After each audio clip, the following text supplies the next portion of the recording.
The car moved through Portland's rain-soaked streets like a ghost, carrying Aria Dawson toward a future she hadn't chosen. She sat rigid in the back seat, her small duffel bag beside her, hands clenched in her lap so tightly her knuckles had gone white. Through the tinted windows, the city blurred into streaks of neon and shadow, unreal and distant. She was 25 years old, and her aunt had just sold her to a stranger.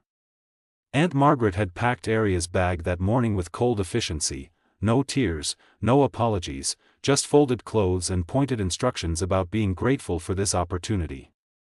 Margaret had raised Aria since her parents died in a house fire when she was 13, and she'd spent those 12 years systematically convincing Aria she was fundamentally broken. The pills had started at 14. Pills for anxiety Aria didn't understand. Pills for mood disorders that seemed to appear from nowhere. Pills to help her sleep because the other pills made rest impossible. Her world had narrowed to Margaret's cramped house, to muffled arguments about money, to an endless gray fog that kept her docile and manageable. Yesterday, Margaret had sat across from Damien Cross's lawyers and signed papers trading Aria's future for debt forgiveness. They'd told him Aria was unstable, prone to episodes, heavily medicated for conditions Margaret described with impressive-sounding terms that meant nothing. Aria had listened silently because silence had become her only survival skill. The car stopped before a steel and glass tower in Portland's Pearl District. The driver opened her door, and Aria stepped into the cool evening air, her thin cardigan insufficient against the wind. A doorman guided her through a lobby of polished concrete and modern art, into a private elevator that moved upward with silent efficiency. Damien Cross waited on the top floor. He was tall, easily over 6 feet, with dark hair touched with silver at the temples and a face that looked carved from stone. His eyes were gray and assessing, studying her with the same expression someone might use to evaluate a purchase. He wore black slacks and a charcoal sweater that emphasized broad shoulders, and everything about him radiated controlled power. "Aria," he said, his voice deep and neutral. "Welcome." "Mr. Cross," she managed, her voice barely audible. He gestured toward the apartment's interior. "Your room is this way." "Not our room." "Your room." The penthouse was all clean lines and expensive minimalism, floor-to-ceiling windows overlooking the city, furniture that looked sculptural, art that probably belonged in museums. Damien led her to a bedroom larger than Margaret's entire house, with a king bed, sitting area, and private bathroom visible through an open door. "You'll find everything you need," Damien said, setting her duffel on a bench. "We'll have dinner at 7. The dining room is through the main living area." He left without waiting for a response, closing the door with a soft click that somehow felt final. Aria stood frozen in the enormous room, her meager belongings looking pathetic against the luxury. She moved to the windows, pressing her palm against cold glass, staring down at the city far below. Somewhere down there, Margaret was probably sleeping peacefully now that her debts were cleared, unconcerned with what she'd sacrificed to achieve it. At 7, Aria found her way to the dining room. Damien stood by the windows with whiskey, his silhouette sharp against the city lights. A chef brought out dishes that looked like art, food Aria could barely identify, let alone eat. They ate in silence for several minutes. Aria picked at her plate, her appetite non-existent despite not eating all day. "Your aunt mentioned you've been on medication for years," Damien said finally. "Do you have enough?" Aria's hand trembled around her fork. "I have a few weeks' worth." She gave me a list of your conditions. Severe anxiety, depression, dissociative episodes. Is that accurate? It was the first time anyone had asked her directly. "That's what they told me," Aria said carefully. Damien looked up sharply. "What they told you? Don't you know? I've been taking pills since I was 14. Margaret said I needed them. The doctors said I needed them. So I took them." Her throat tightened. "I used to ask questions. They said asking questions was part of the problem." Something flickered across Damien's face, too quick to identify. He set down his fork. What do you remember from before? The question caught her off guard. Nobody ever asked about before. I remember being different. I liked school. I wanted to study marine biology. I had friends. The memories felt distant, belonging to someone else. Margaret said those dreams weren't realistic. That I needed to focus on getting better. Better from what? Damien pressed. I don't know, Arya admitted. I really don't know. Damien leaned back, his expression thoughtful. This marriage is a business arrangement. I needed to satisfy certain social expectations. Your aunt needed financial relief. I don't expect emotional complications. He paused. But I also don't expect difficulties. Your aunt suggested you might have episodes. If you feel unstable, inform me immediately. Agreed? Agreed, Arya whispered, though she had no idea what episodes he meant. She'd never had any. After dinner, Damien retreated to his office.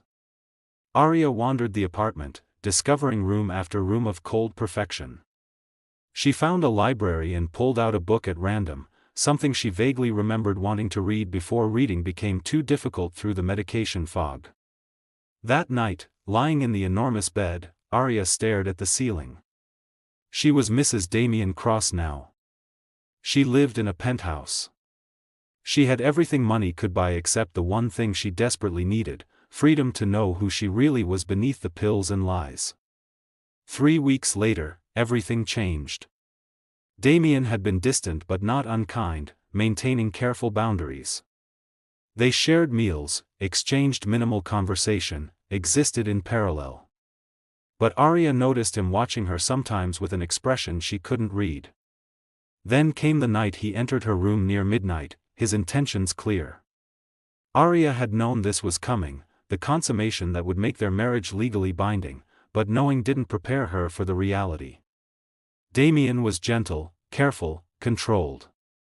But when he touched her, when his weight settled over her, when penetration began, Arya screamed. The sound tore from her throat without permission, raw and agonized, because the pain was shocking in its intensity. Not just physical, though that was excruciating, but the pain of utter powerlessness. Blood stained the sheets. Damien pulled away immediately, his face transforming with genuine shock. You're a virgin, he said, his voice rough. You're 25 years old and you've never, he stopped, comprehension dawning. Your aunt told me you'd been promiscuous. That it was part of your instability. Another lie, Arya whispered, tears streaming. I've never been kissed. Never been on a date. Never had a boyfriend. Margaret didn't let me leave the house except for doctor appointments. Jesus Christ. Damien stood abruptly, running a hand through his hair. When he looked at her again, his eyes held something new, anger, but not at her. For her. Get dressed, he said quietly. We need to talk. The next morning, Damien brought Dr. Sarah Chen to the penthouse, a psychiatrist he'd known for years, someone he trusted completely. Arya sat nervously in the living room as the doctor reviewed files with expressions ranging from confusion to anger. These prescriptions make no sense, Dr. Chen said finally. 5 different doctors, contradictory medications, dosages that would sedate a much larger person. Arya, with your permission, I'd like to help you safely reduce these medications and see who you are without them. The process was brutal. As Arya tapered off the drugs under careful supervision, withdrawal hit hard, tremors, night sweats, mood swings that left her sobbing or raging without clear reason. But Damien stayed present through all of it, his calm voice talking her through panic attacks, his steady presence anchoring her when the world felt unstable. Why are you doing this? Arya asked one night after a particularly difficult episode. I'm not what you paid for. You're exactly what I paid for, a person who deserved better than what they got. Damien's jaw tightened. Your aunt sold me a lie. But you're not a lie, Arya. You're real, and you deserve the chance to discover who that is. As the fog lifted, Arya rediscovered herself in fragments. She remembered loving the ocean, so Damien took her to the coast despite his busy schedule. She mentioned once wanting to paint, and he filled an entire room with art supplies. Her confidence grew with each medication-free day, each moment of genuine choice. Their conversations deepened. Damien told her about building his tech security empire from nothing, about his own difficult childhood, about walls he'd built that kept everyone at careful distance. Arya shared her memories of parents she'd barely known, dreams she'd thought lost forever, the years of believing she was fundamentally broken. "You're not broken," Damien said one evening as they watched the city lights from the terrace. "You were broken down systematically by someone who should have protected you. That's different." 2 months into her recovery, something shifted between them. The careful distance dissolved into genuine connection. Damien's touches became less clinical, more tender. Arya found herself watching him work, drawn to his quiet intensity, his unexpected kindness beneath the cold exterior. One night, he found her crying in the library, not from pain, but from relief. "I can think clearly," she sobbed into his shoulder. "I can feel things. Real things. I didn't know how much I'd lost until I started getting it back." Damien held her close, his hand stroking her hair. "Arya, there's something I need to tell you. About my past. About why I've been so isolated." His expression held fear and vulnerability she'd never seen. "It might change everything." "Then tell me," she said softly. "Whatever it is." They sat in Damien's study as rain drummed against the windows. His hands shook slightly as he spoke. "My wife Laura wasn't human. She was an extraterrestrial security specialist studying Earth's technological vulnerabilities. We met when she consulted on one of my projects. We fell in love despite the impossibility." His voice cracked. "She died 7 years ago giving birth to our daughter. Nova is half human, half alien. Her skin has a purple tone from Laura's genetics. I've kept her hidden because if anyone discovered her existence." "You have a daughter?" Arya whispered. "Yes. She's 7, brilliant beyond measure, and I've kept her locked in this penthouse her entire life because I don't know how else to protect her." He finally met her eyes. "I'm telling you because what's happening between us feels real. You deserve to know what loving me means." "Show me," Arya said without hesitation. Damien led her through hidden corridors to a beautiful wing filled with advanced technology, books, and art. A small girl sat reading, her skin a soft lavender that shimmered. She had Damien's dark eyes but features that were subtly otherworldly, larger eyes, delicate bone structure. "Nova, this is Arya. She's someone very important to me." The girl studied Arya with unsettling intensity. "Your neurological patterns just shifted. Surprise, not fear. You accept anomalies easily. That's rare in humans." "Hi, Nova," Arya said, kneeling. "Your father says you like to read. What are you studying?" "Quantum encryption protocols. Father thinks I should read more fiction, but most human stories are predictable." Over the following weeks, Arya visited daily. She brought puzzles and games, treated Nova like the child she was beneath her vast intelligence. The girl responded with surprising warmth, laughing and playing in ways Damien said she never had before. "She's never bonded with anyone like this," Damien said one evening, watching them together. "You're giving her what I couldn't, normalcy." "She's extraordinary," Arya replied. "Just like you." That night on the terrace, Damien pulled Arya close. "I'm falling in love with you. Not with the idea of you, but with who you actually are, fierce and kind and stronger than you know." "I love you too," Arya whispered. "Both of you. This beautiful, impossible family."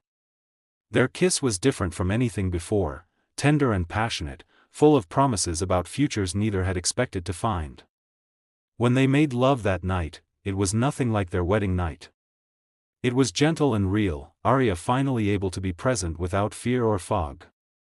Afterward, wrapped in his arms, Arya felt complete for the first time in her life.